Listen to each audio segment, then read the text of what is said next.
2 Maccabees 6:7 records in its history that almost 200 years before the arrival of the Jesus character in the first century, the Roman powers were already dead set on forcing the captive Jewish people to participate in the worship of none other than Dionysus, the human-born demigod sent to take away the sins of the flesh and teach the path to eternal life. To the untrained eye, this may seem completely inconsequential as it relates to the development of the Christian faith in the first century.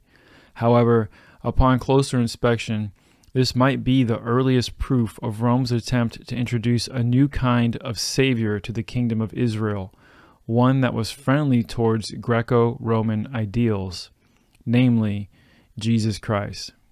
Welcome to my channel. I'm Justin Best with Bust and Jest, and today I'm very excited to share some information with you that I believe may realign your biblical perspective in a very serious way.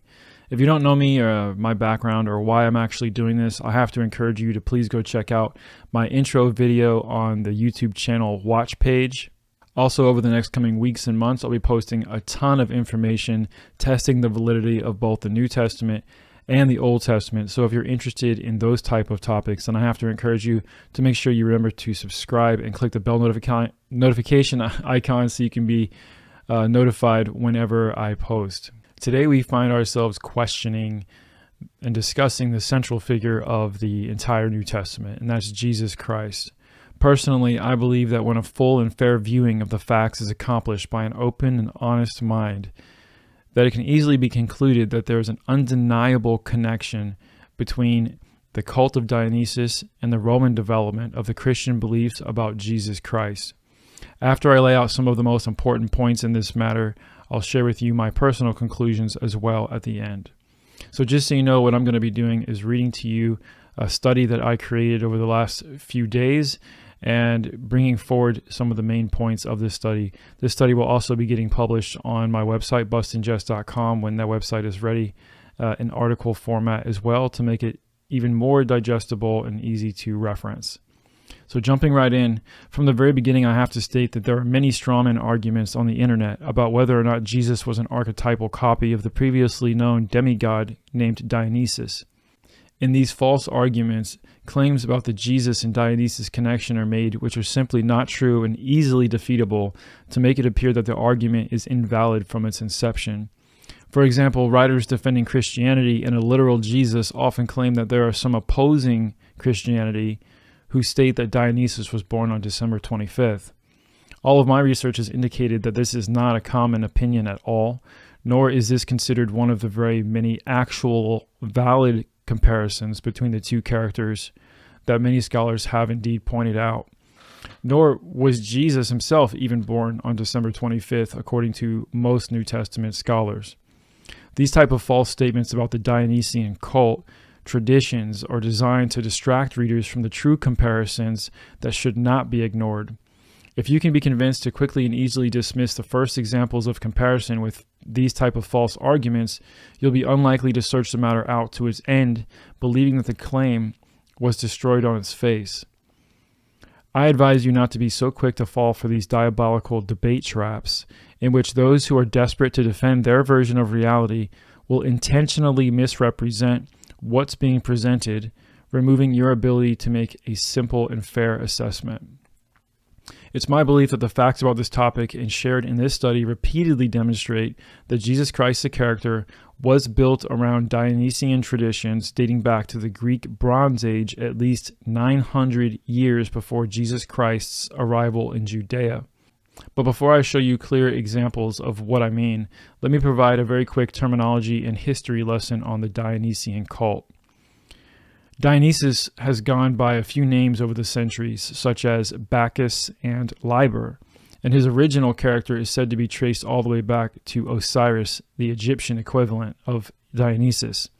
Dionysian cults have also held many names. Orphism is a name given to a set of 5th and 6th century BCE religious beliefs and practices originating in the ancient Greek and Hellenistic world.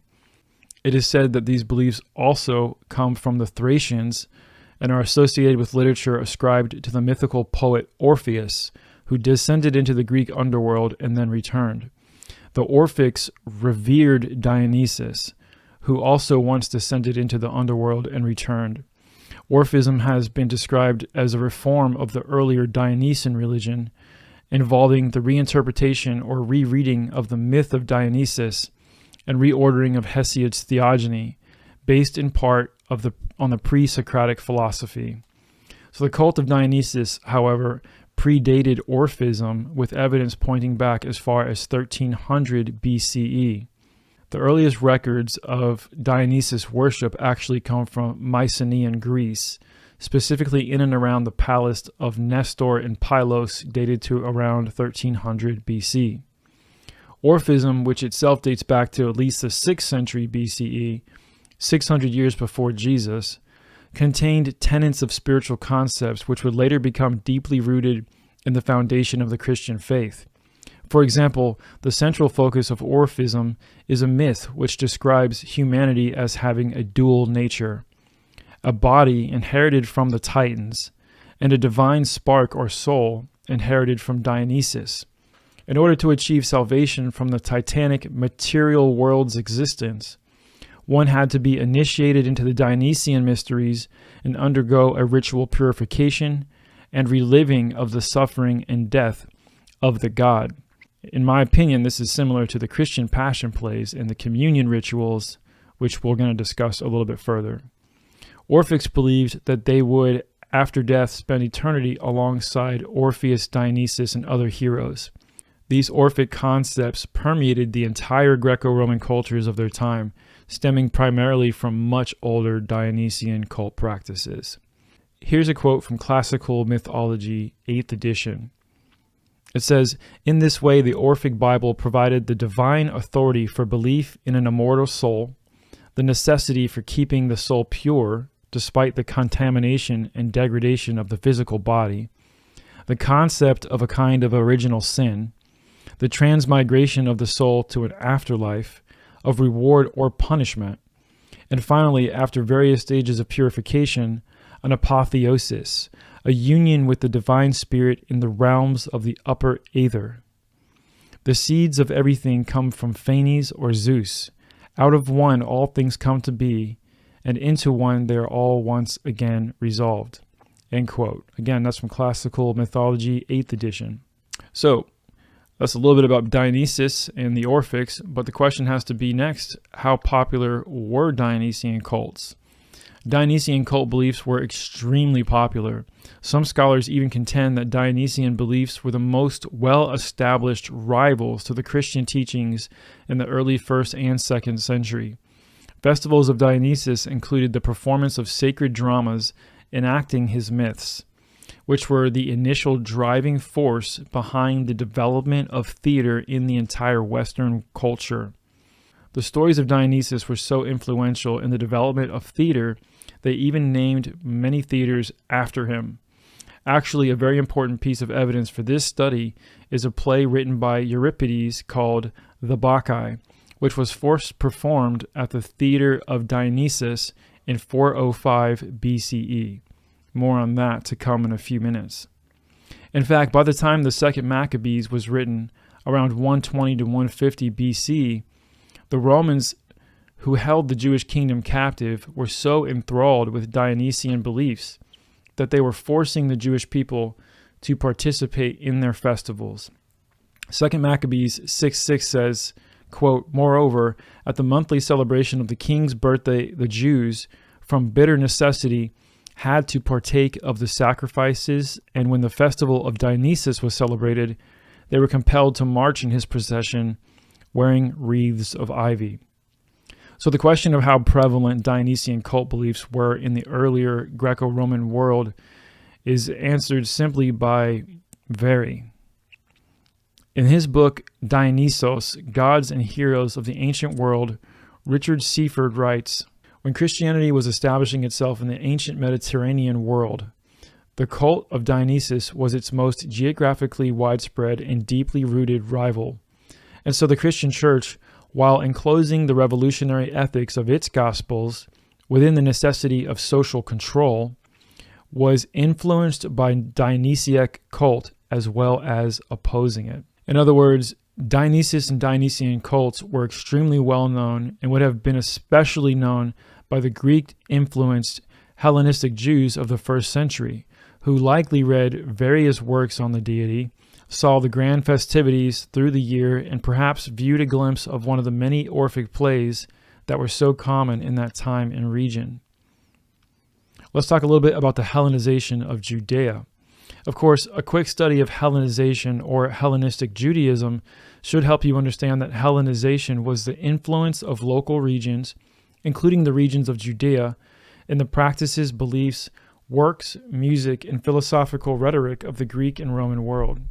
In other words, Hellenized Jews were those who had one foot in Greece and the other in Jerusalem. The New Testament's Paul, if he were to be considered a literal character, would be a perfect example of a Hellenized Jewish writer who brought nearly all of his theology directly from Greco-Roman and Stoic concepts. Truly, most of Paul's New Testament doctrines can be traced back to the earlier Greek concepts of Plato, Socrates, and Aristotle, and were by no means new or novel ideas. In an upcoming study titled Plato or Paul, I'll outline 20 clear proofs that Paul's character directly plagiarized these earlier Greek writers word for word. But I don't want to get off track here, since this study is about the comparisons between the first century Jesus and the earlier Dionysus. Now that a bit of context has been provided, let's jump straight into several clear examples of how the character of Jesus was directly inspired by the demigod cult of Dionysus. First, we'll talk about dying and rising gods. Like others before him, Dionysus was one of the dying and rising gods that were worshipped in antiquity. In fact, it has been argued for decades that this myth spans as far back as 4000 BCE. The oldest known example of the dying and rising god myth is the Sumerian legend of Inanna and her descent to the underworld. In this myth, the Sumerian goddess Inanna travels to the underworld to see her sister. While there, she is killed and hung from a hook on the wall. For 3 days and 3 nights, Inanna is dead until she is resurrected with the help of her father, Enki, who was one of the 3 most powerful gods, by the way. Enki sends 2 Gala, which are gender-neutral ministers, sort of like angels, designed to bring her back. The Gala serves Inanna food and water and brings her back to life. I hope I don't have to point out the clear similarities to the stories of the death and resurrection of Jesus Christ here, who was also hung on a cross, was dead for 3 days and 3 nights, then was resurrected with the help of his Father, who sent 2 angels to minister to him to guard the tomb as well. The major point here, however, is simply the theme concept. This theme is debated as being a recurring motif throughout the span of history, but one thing can be known for sure. The legends of Dionysus certainly show a half-man, half-god who was killed, brought back from the dead, and resides in the hearts of his followers. If that was the only comparison Dionysus had to Jesus, I could see how some would dismiss this as inconsequential. However, it gets a bit more concerning the more you look. Actually, by the time you're done here, you might wonder if there was very much original about Jesus' character at all. Dionysus' birth and the wine legends. You see, Dionysus was also born of a human woman named Semele, while also being the son of the Most High God, Zeus. In fact, while Dionysus was in the womb of his mother Semele, Zeus was tricked into revealing his true form to her, which caused her to be burned up and destroyed by his fiery appearance, which reminds me of Exodus 33:20, by the way. According to the myth, Zeus was able to save the baby in the womb by sewing Dionysus into his own thigh until his birth. Because of this, Dionysus was granted immortality. According to many legends, Dionysus was considered to be a god disguised as a man, and he was also well known as the god who reveals himself to mankind. Remember, this was far, far before the first century when Jesus supposedly arrived on the scene. Further, those who became initiates of the Dionysian mysteries are said to have been embodied and empowered by the spirit of Dionysus, which grants them additional insights and spiritual strengths. Did I mention that Dionysus was also considered the intercessor between the gods and mankind. These are just a few of the theological concepts that clearly mirror the doctrines surrounding Jesus Christ. But let's get even more into the specifics. You see, Dionysus was primarily considered the god of wine for many reasons. In fact, according to Dionysian customs and rituals, it was at the festival of ancient Elis that priests who honored Dionysus would lock 3 large pitchers inside the temple and to fix coverings over them to ensure they would not be tampered with. Then, according to ancient tradition, the priests would later open the temple doors, remove the seals, and find the pitchers were full of wine. It was considered a miracle of Dionysus. Although no direct story of Dionysus shows he himself turning water into wine, it sure sounds like the first miracle of Jesus in the Gospel of John was written to show readers who were familiar with the Dionysian practices that this new Jesus character possessed a familiar position of power and deity to that of Dionysus. In fact, Dionysus was said to be the inventor and even the discoverer of wine. The god of the grape harvest, he was the god of winemaking, the god of orchards, and the god of fruit as well. In the Bacchae, written in 410 to 405 BC, Dionysus is called he who makes the clustering vine to grow from man. Later, John 5:15 would quote Jesus as saying, I am the vine, you are the branches. If you remain in me and I in you, you will bear much fruit. Apart from me, you can do nothing.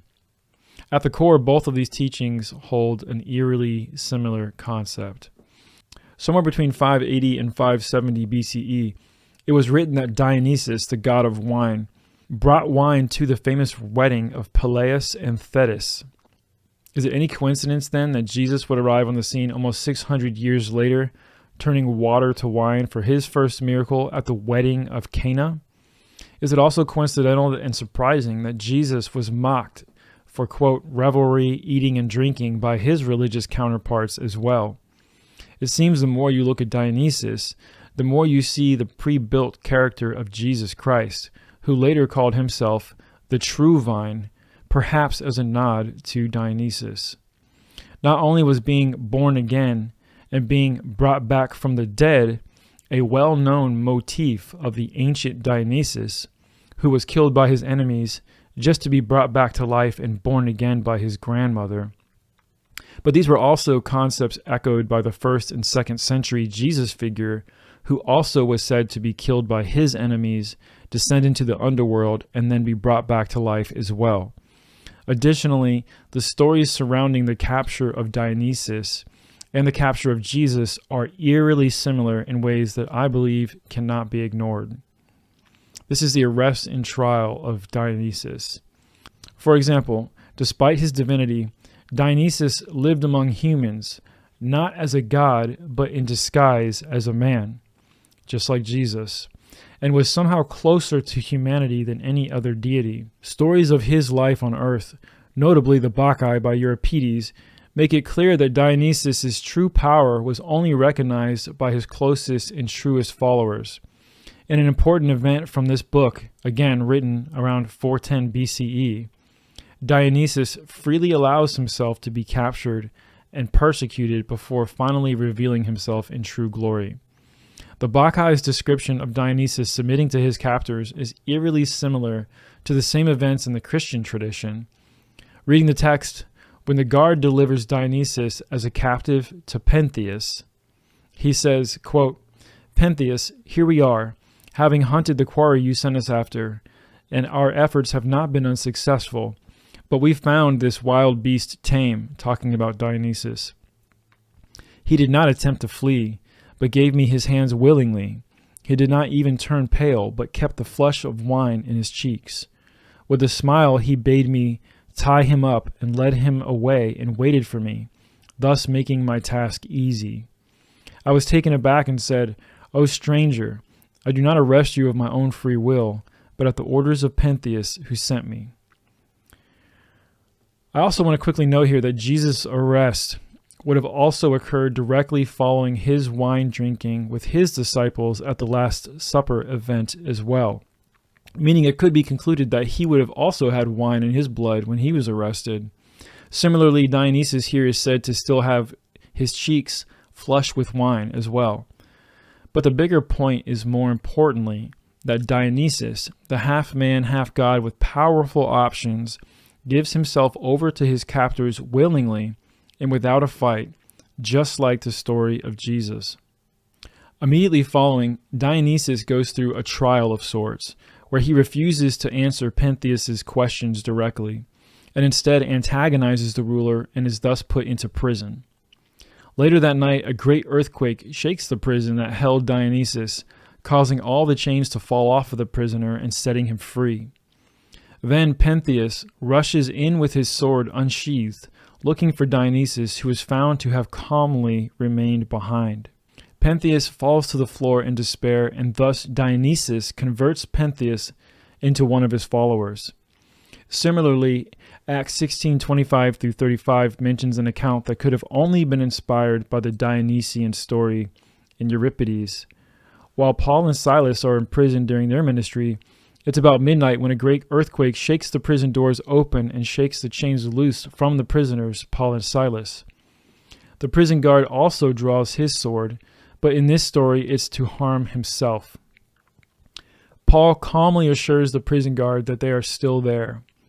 The prison guard falls to Paul and Silas's feet as well, and thus Paul converts him to the faith of Jesus Christ. To myself and many others, these coincidences are too frequent to be discounted, and the list of the traditional similarities between Dionysian cult motifs and the themes of Jesus Christ is way too long to be ignored. Far more damning examples of Paul's New Testament writings clearly copying the Bacchae by Euripides, word for word, will be demonstrated in another video. But let's just say that Paul wasn't the first person to kick against the pricks while being corrected by a demigod for his persecution of his followers. The Eucharist of Dionysus.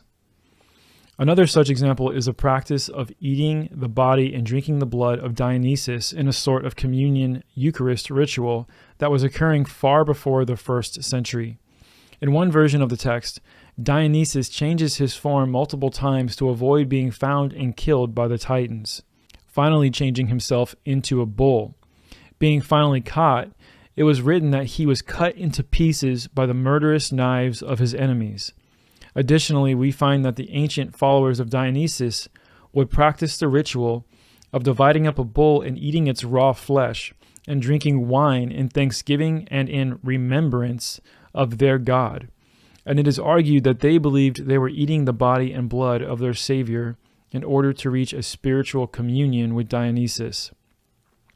In his 1890 published book called The Golden Bow, by Scottish anthropologist Sir James George Fraser, he writes, quote, "When we consider the practice of portraying the god as a bull or with some of the features of the animal, the belief that he appeared in bull form to his worshippers at the sacred rites, and the legend that in bull form he had been torn to pieces, we cannot doubt that in rending and devouring a live bull at the festival, the worshippers of Dionysus believed themselves to be killing the god, eating his flesh, and drinking his blood."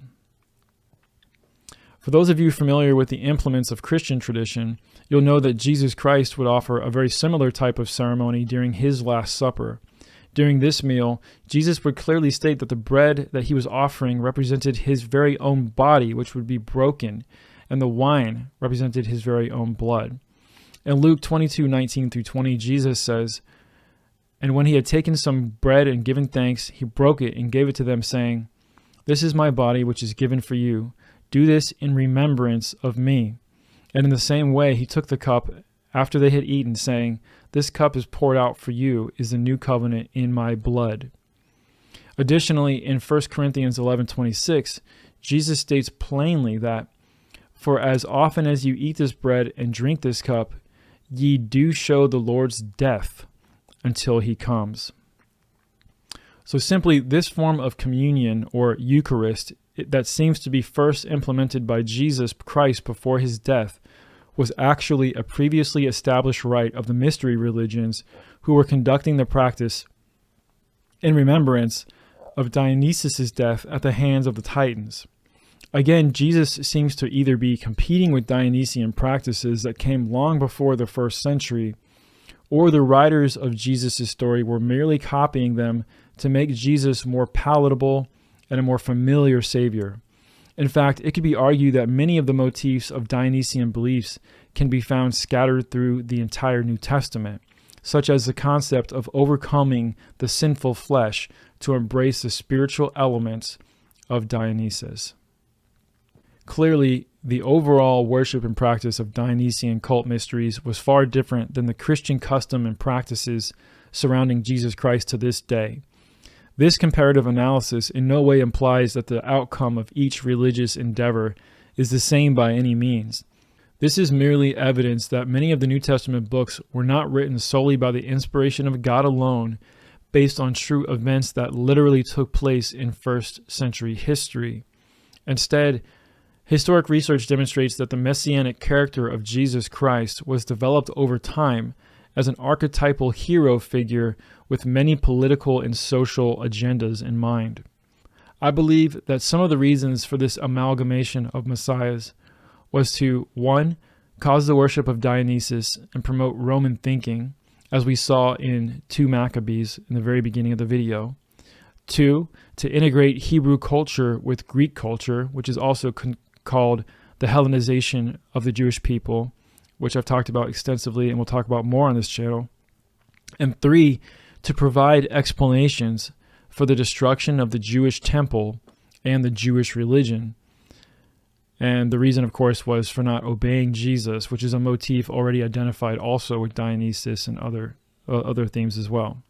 So if you like some insight into the bigger picture that I am seeing developed here, I recommend that you read Creating Christ by James Valiant and Warren Fahey, as well as view The Caesar's Messiah by Joseph Atwell on YouTube.